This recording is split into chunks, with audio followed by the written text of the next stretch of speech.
Hello again, everyone. It's me, MadameMacabre, and is it just me, or has it been a long time since I've given you one of my personal story times?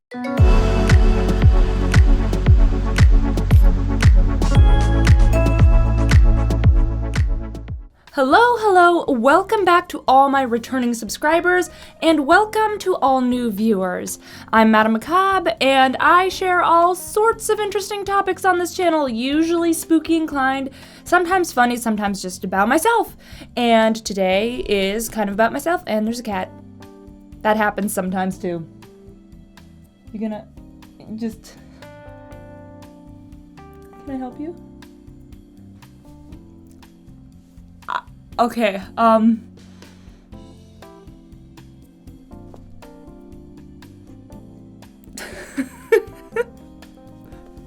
Alright, so that just happened. This is my cat Apollo. Little boy. Okay, well, as I was trying to say, I have another one of my personal story times today. Oh gosh, you guys, it has been a really, really weird...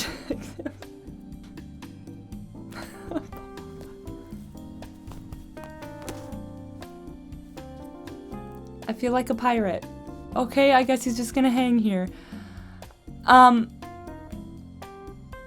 This is just my life now. So,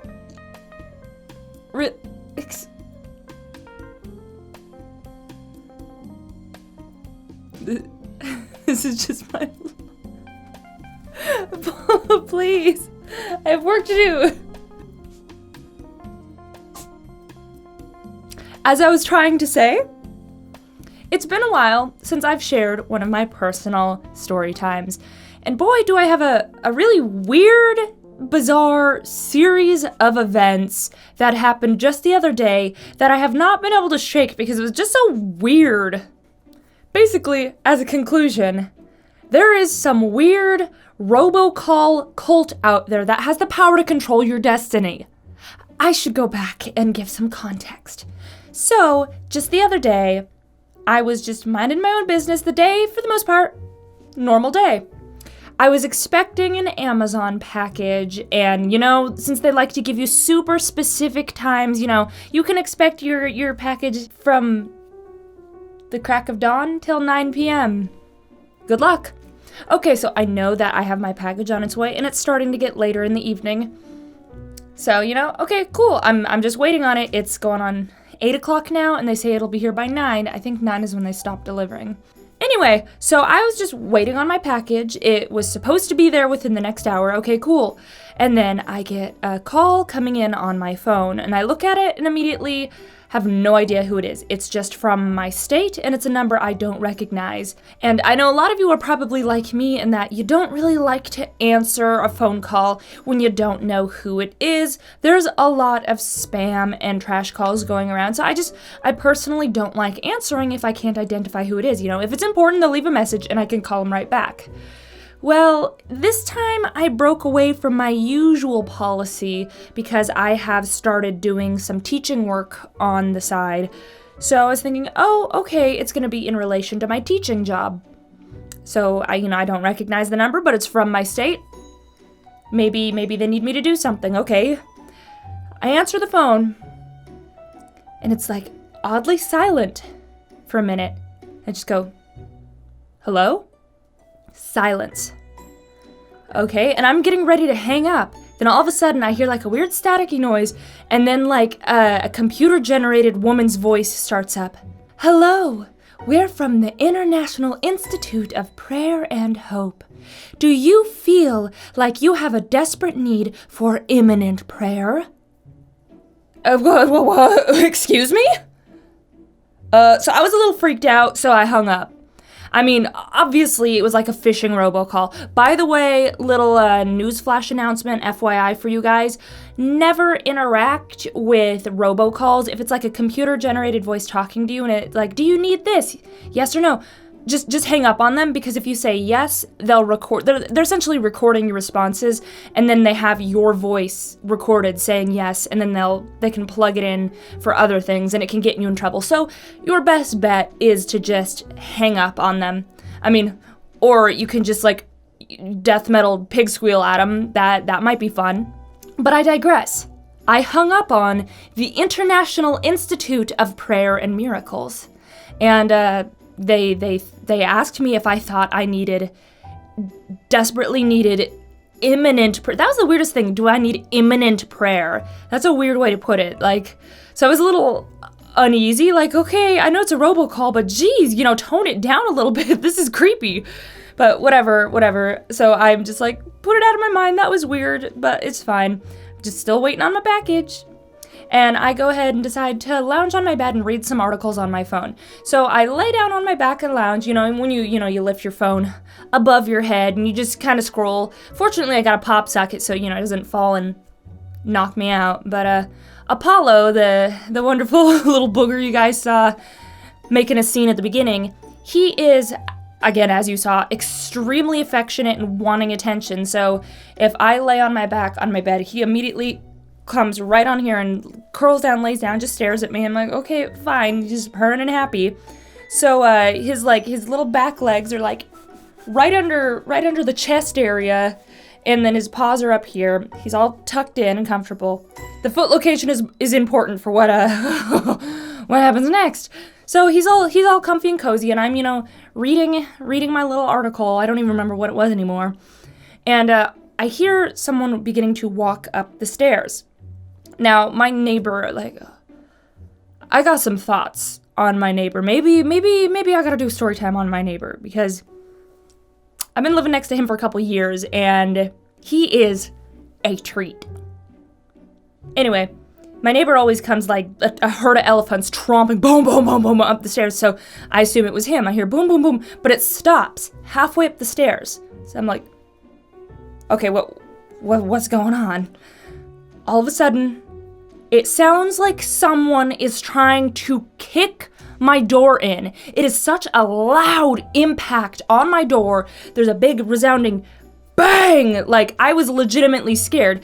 But I didn't have time to fear for anything else, because the cat tucked onto my chest, he didn't like that noise, and he proceeded to... He didn't mean to hurt me, but he was scared and he ran, and as a result, the claws in his back feet dug in, and he leapt off of me full force. So I have, under the brassiere area, I have long, deep slashes all down my skin as a result. So I'm like in agony, like, oh my god, what is happening? Is someone trying to break in? Like, I'm bleeding, what is happening? So I hobble in pain over to the door, look at the peephole to see if, okay, what's going on, because it's quiet now. No sign of anybody. So I open the door like, what the hell was that? Oh, it's my Amazon package. And it's dented. And it's slightly away from the door. My lazy freaking Amazon delivery driver decided, you know what? I'm in a hurry, because this is my theory, I should say, because by the time the package came, it was about 8:40. So there was 20 minutes until the end of the shift. He probably didn't want to climb all the way up the stairs because he had more stuff to do. So this guy decided to go halfway up the stairs and yeet my package like it was a freaking football as hard as he could up to the top of the stairs. It hit my door, so that big resounding boom that sounded like someone kicking my door in was the package impacting my door and then bouncing back slightly. That's why the package was dented, and that's what caused the huge noise. And since he was nowhere in sight, he threw it and just took off, so he probably had poor time management and decided, you know, it's 8:40, they're probably not home or whatever. He obviously thought he could get away with it. So here I am with a dented Amazon package and a profusely bleeding torso. I wasn't too happy. Obviously, first thing I have to do is I have to go and, clean the wounds and dress them. Once that's all taken care of, I open the package okay, let's see what the damage is. It was dead on arrival, guys. Did not make the trip. That's right. I had ordered like this little vacuum pump thing. Basically, I am terrible at packing for any kind of trip. I always overpack. I've got too much stuff. I can't make it fit in one suitcase, and I want to be proactive and fix that. So I got those little sealable storage bags that you can like vacuum the air out of all your stuff. Well, I got a portable vacuum pump so I can take it with me, you know, because I can vacuum it flat here, but I had no way to do it at the hotels. So I got that, so I could be a more mature adult and, you know, pack one suitcase and have it be neat and tidy. I was trying to be mature and see where that got me. Unfortunately, the pump was dead on arrival. Who would have guessed? Who would have guessed being chucked like a football 90 miles an hour up the stairs into a metal door? Yeah. Who would have guessed that it was not in mint condition? So at that point, that was just kind of literally adding insult to my injury. Obviously, I called Amazon to complain because it won't work. It won't work for me. We're gonna have issues with that delivery driver in the future.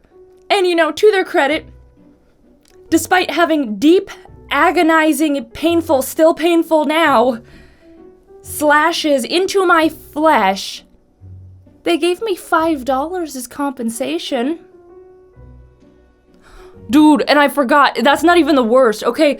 Whoever had packaged the vacuum inside of the actual Amazon bag, whoever in the warehouse, they must have like spilt their coffee on it, because inside the Amazon box, despite it being crushed from, you know, being yeeted at the door, the box of the vacuum pump inside the box was sticky and covered in a liquid that looked like somebody straight up like knocked their coffee over and like, good enough, just dropped it in. It was all sticky. It was horrifying. It was not my best customer service experience. And after all the chaos of the evening had ensued, one thing came back into my mind. Oh my God. I really did need imminent prayer.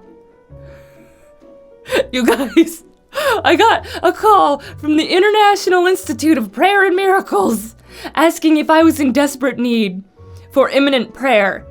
And 3 minutes later, after me hanging up on them, I got my package destroyed, my package sticky, and my flesh torn to ribbons. So I don't know what the moral of the story is. Be afraid. I don't even know.